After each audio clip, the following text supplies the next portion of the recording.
Ashamaar kafuuni kabajamtootaa fi jaallatamtoota hordoftoota maatii Muhaanuusi akkam jirtan nagaan keenya kan jaalalaa onneerraa madde bakkuma jirtanitti isin haa ga'u jennaa.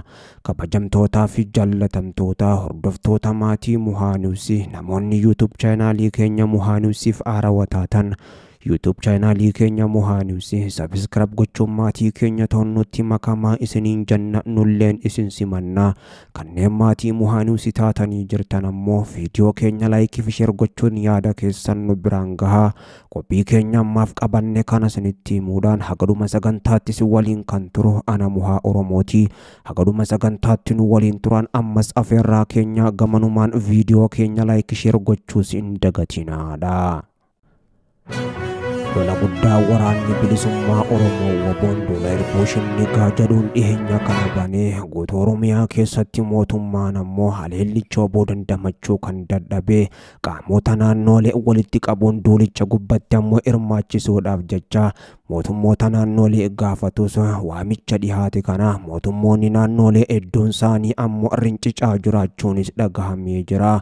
Ministeerri muummee Abiyyi Ahmad pirezidaantii naannoo Somaalee obbo Mustafaadhaan yeroo kanatti humni addaa naannoo Somaalee gama poolisii idilee naannoo Somaaleetti naanneeffame gama naannoo Oromiyaatti akka dhufuu fi humni Affaaris gama naannoo Oromiyaatti geeffamu waraana bilisummaa Oromoo WBO dura dhaabbachuu akka qabu gaafii muummee ministeera Abiyyi Ahmad irraa awwal arbaa dabalatee Mustafaadhaaf dhihaateef ammoo deebii kan dhabe muummichi ministeera Abiyyi Ahmad humni isaanii fedhii Oromiyaa galuu akka hin qabnes ammoo ifatti himuudhaan jalaa diduun dhagahamee jira. Humni Affaarii fi Somaalee ofumaayyuu ammoo wal lolaa kan jiran daangaa gubbatti lolicha dhaabaa lola keessan tasgabbeessaa koottaa gara giddu galeessa biyyattii humni keessan humna diina biyyattii ta'aa booshane humna seera maleessatee haaloluu jechuudhaanis ammoo gaafii dhiyeessanillee waamicha kana mootummaan naannoo Affaarii fi kan Somaaleetis hin fudhanne.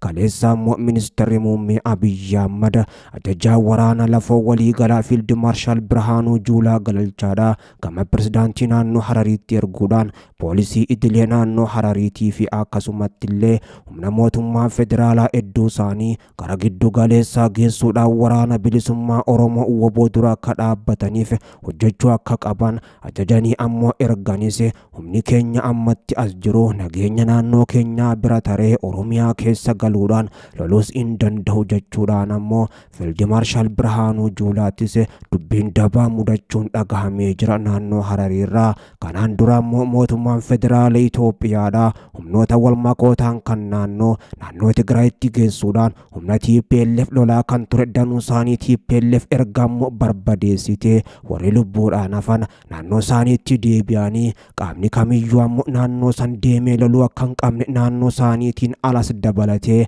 waamicha yookaan erga adda addaa waliif godhaa kan turan. Ammaan tana bilaashitti deemnee Oromiyaa keessa gallee lollee wanni duunuufis lafa namaa gubbatti hin jiru jechuudhaan humnoonni naannoo Somaaleetii fi Affaar kan diinummaa waliif qabanii fi ammayyuu wal lolaa jiran gara Oromiyaa deemanii loluu diduun isaaniitis dhagahamee jira. Sababbii kanaatiifis kanaan dura ammoo bulchaan naannoo Somaalee Mustafaa fi akkasumatti illee kan naannoo Affaar awwal arbaa dabalatee yeroo garagaraatti muummee Abiyyi Ahmad Haraakiirootti afeeruudhaan afeerraa irbaataa godhee fi mari'achiisaa turus isaan lamaa walitti fayyisuudhaaf lola isaan gidduutti deemaa jiru xumuranii mootummaa waliin ammoo humna waraana bilisummaa Oromoo WBO akka lolaniif muummee Abiyyi Ahmad isaan gaafatus isaan lamaan ammoo waliif diinayyuu kan ta'an naannoon Affaarii fi naannoon Somaalee Oromiyaa keessa galuudhaaf humni keenya ammoo dandeettii WBO dura dhaabbachuutis hin qabu. Naannoon keenyas qulla jira. Humni hiikkatee gama poolisii idileetti deebi'es hojiin isaa faaraya. WBO'n meeshaalee gurguddoon lolaa waan jiruuf akkasuma ammoo humnoonni keenya kun naannoo biraa dhahine hin lollu jechuudhaan fedhiis hin qaban deemanii Oromiyaa kan galan yoo ta'an isaan dhumuu yookaan meeshaalee mootummaa federaalaa gurguddoo ta'an harka hidhattootaa galuu waan ta'uuf jecha kasaaraa dhufurraa dursinee ammoo of eeguu qabna jechuudhaan humna isaanii dabarsanii mootummaa federaalaatti kennuu akka didanis dhagahamee jira. Wal waraansi WBO fi mootummaa jabaachuun itti fufee jira. WBO'n duula Irbuushinni torbee darbe labsee yeroo ammaan tana guutuu Oromiyaa keessa keessattis injifannoo gurguddoo gonfachaa jiraachuu kan beeksise. Duula kanaan humnoota raayyaa ittisa biyyattii hedduu isaanii barbadeessuudhaan hedduu booji'ee meeshaalee gurguddoo madfii dabalatee akkasuma dishqaadhaa fi moortaroota hanga RPG'ttis booji'ee jiraachuun himamee jira. Keessattuu giddu galeessa keessatti meeshaaleen gurguddoo muummee hin qabne harka waraana bilisummaa Oromoo galuun kan himame. Ajajoonni waraana raayyaa ittisa biyyattii ol aanootaan duulicha gubbatti yoo xiqqaate guyyaa 15f hirmaachuu akka qabanis muummicha ministeera Abiyyi Ahmadiin dirqisiifamaa jiraachuun dhagahamee jira. Haga ajajaa waliigalaa waraana lafoo fiild maarshaal Birhaanuu Juulaa waraanicha keessatti argamuudhaan duula gaggeessuu akka qabanii fi duulicha ammoo isaanirra kan jabaatu yoo ta'e muummichi ministeera Abiyyi Ahmad akkuma kanaan dura gaafa lola kaabaa 4 kiiloo keessaa baanii guyyaa 15f giddu galeessa keessatti humna isaanii duubaan ammoo jajjabeessaa turanitti Oromiyaa keessattis bifa san fakkaatuun itti adeemna jechuudhaanis muummee Abiyyi Ahmad ajajoota olaanoo erganis ammoo yeroonii fi muummee Abiyyi Ahmad walii fi gad helikoophtaraa fi akkasuma jeetii dhuunfaatiif bashannanaan deemu nuti ammoo fanjii waboon awwaale keessa lukaan deemuun bu'aa maalii nuuf qaba jechuudhaanis ammoo fedhii lola guddaa Oromiyaa keessatti gaggeessuutis akka hin qabne ajajoonni waraana biyyattii mul'isaa jiraachuunis himamee jira. Sababbii kanumarraa kan ka'e ammoo haleellaawwan garaagaraa hedduun Oromiyaa keessatti raawwatanis xiyyeeffannoo isaanii sirrii kan muummee Abiyyi Ahmad barbaadan raawwataa kan jirree fi helikoophtararraa haga dirooniitti ammoo Oromiyaa keessatti meeshaalee mootummaa qaqqaalii ta'an haleellaa woboo gubbatti raawwachuudhaaf ba'anis Oromiyaa keessatti funyaaniin biyyee nyaachuudhaan ammoo kisaaraa guddaas mootummaadhaaf ta'ee jira. Kanaaf ammoo muummee Abiyyi Ahmadis dallansuu guddoo akka qabuu fi humna qilleensaarraa illee abdii akka hin qabnee fi ammoo lolichatti dirqisiisaa jiraachuunis himamee jira. Dhukaatuuwwan garaagaraa rookeetiiwwan hedduun isaanii ammoo kan dirooniin Baayirektar TV'tuun baadhachuudhaan Oromiyaa keessatti dhukaasu kan tokkoon isaa ammoo gatii birrii Itoophiyaa miliyoona 3 ol ta'u waboo akka haleeluuf ammoo darbatanis otoo waboorran buune hedduun isaanii bosona keessatti baduun hojii alataa akka jiruu fi kanaafis ammoo manneen barnootaatii fi manneen ummata barbadeessurraa kanaafe akka mootummaan barbaadutti waboo haleelaatis akka hin jirre saaxilamaa jira. Sababbii kanaatiif ammoo misaa'iloonni dirooniin darbatu hedduun isaanii otoo waboon barbadeessin waan badeef jecha amma deebisee mootummaan diroonii isaatti misaa'iloota garaagaraa hidhuudhaafis doolaara guddaa akka barbaaduu fi hanqinni maallaqaatis mudatee jiraachuun himamee jira. Meeshaan alaa galfamu kun waraana bilisummaa Oromoo waboo ittiin loluudhaaf jecha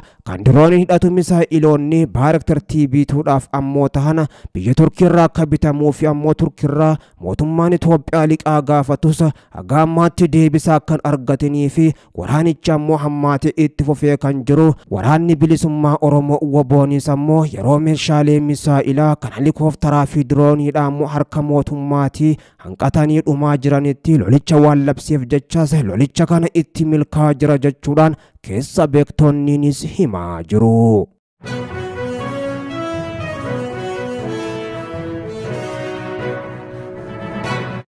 Mootummaan Itoophiyaa afaanii marii jedha harkaan Oromiyaa keessatti waraana guddaa adeemsisaa jiraachuu waboon beeksise. Marii araaraa kanaan dura Taanzaaniyaatti gaggeeffamaa ture keessatti qaamoleen araara buusuuf hirmaatan waan taajjabaa turan kan qaban yoo ta'u kun immoo gaaffiin saba kanaa deebii argatu malee rakkoon biyya kanaa furmaata waaraa argachuus akka hin dandeenye akeeka jedhan kursaan olaanaa waboodha. Waamicha mootummaa dhiheenya kana waboof gochaa jiru gubbatti yoo deebisaa laachuun dubbatan waraanni bilisummaa Oromoo duraanis gaafii mirgaa gaafate yeroo deebii dhabetti lubbuusaa baraaruudhaaf of ittisuu mirga waan qabuuf jecha immoo gara qabsoo hidhannootti seenuudhaaf dirqame jedhanii jiru.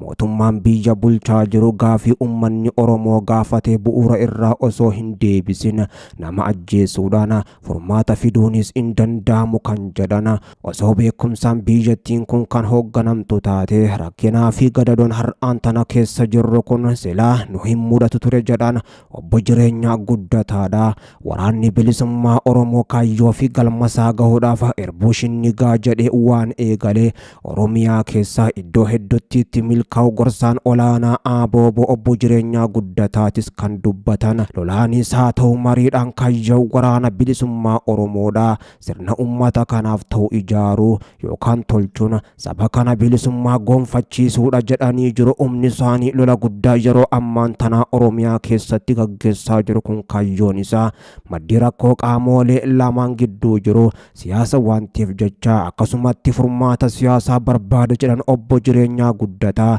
Siyaasaan sabichi kun miidhamee jira. Waraanni bilisummaa Oromoo WBOnis siyaasaan yoo dandee furmaata itti laachuu dadhabamnaan ammoo qawweedhaan sabicha bilisummaa gonfachiisuudhaaf deemaa jira jedhan. Mootummaan ololaa fi fakkeessaadhaan biyya gooluu malee rakkoo siyaasaa jiru karaa saayinsii siyaasaatiin ammoo furuus hin barbaadu jedhanii jiru. Guyyaa 40 fi 90 lola labsanii nama ajjeesaa, hidhaa, reebaa qabeenya hawaasaa ibiddaan guban barbadeessaa fi saamaa faallaa nageenyaa ammoo hojjechaa kottaa marii araaraa gaggeessinaa jechuun olola malee dhugaa miti jechuudhaan ammoo kan mootummaa yeroo darbe keessa waamicha nagaa godhes qeeqanii jiru. Mariin gaafii ummataa giddu galeessa godhate yoo gaggeeffame ABO WBOn dantaa ummataa malee dantaa dhuunfaa waan hin qabneef hirmaachuudhaaf qophiidha kan jedhan gorsaan olaanaa ABO WBO kun ammoo garuu immoo dura waraana labsuun dhaabbachuu qabas jedhanii jiru.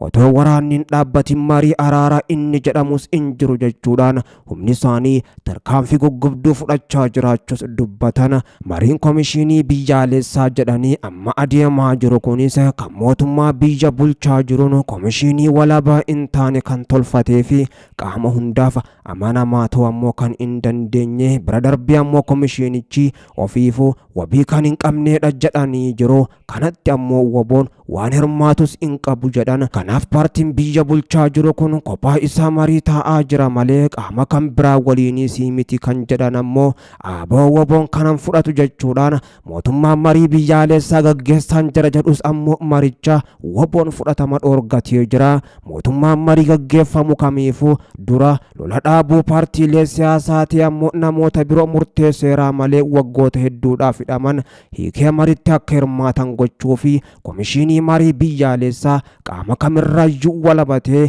waloodhaan ijaaruudhaan ammoo yoo mari'atame milkiin dhufuu akka danda'u kan ibsan gorsaan olaanaan ABO WBO kun obbo Jireenyaa Guddataa. Sanii achitti marii wanti jedhamus hin jiru, araaraa koottaa galaa inni jedhamus hin jiru. Akkanumaan ammoo qaamni qawwee lafa kaa'ee diina isaatti harka laatus hin jiru.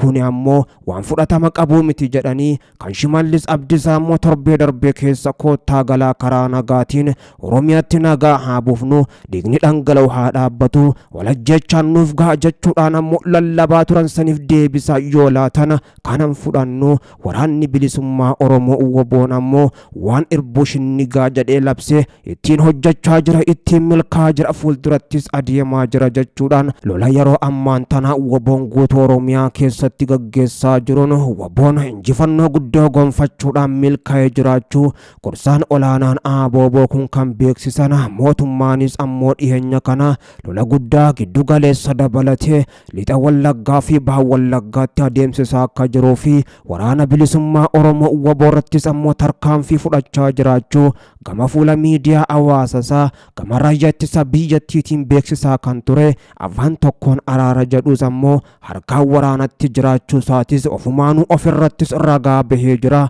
Waraanicha ammoo jabaachuudhaan qaamota lama WBO fi mootummaa gidduuttis gaggeeffamu akkuma itti fufetti jira.